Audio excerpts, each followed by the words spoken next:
Another example of being careful as Americans is in an age where there are anti-sexual differences, answering questions on medical flyers or medical processes might be not in your best interest. For example, okay, so when you go to a doctor, you fill out this questionnaire, they put the information in, and they get an algorithm, sits there and figures out the most likely problems. That sounds good, but each individual is different. Everybody's eating habits are different. Everybody's exercise habits are different. Stress levels are different. So it really is it can lead the doctor on a false path. You have to be really smart to figure out that this is an individual that you're talking to and ask the right questions. That's a good doctor. But the information leads them down the path. I've had an example where you sat down and asked you sexual orientation. So how do you explain swinging on that application?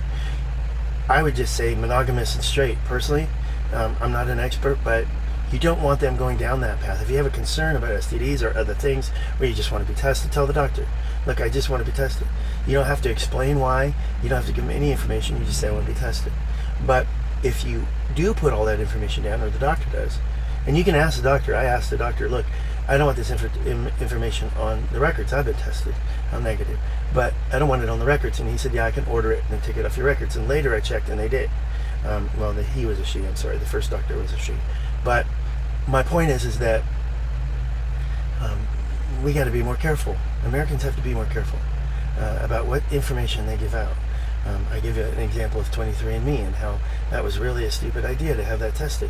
People were curious, they had a lot of fun, and they found relatives, and that's wonderful. But where's that information now? So, and everything's hacked. So anything you put anywhere is hacked. It's the reality of life.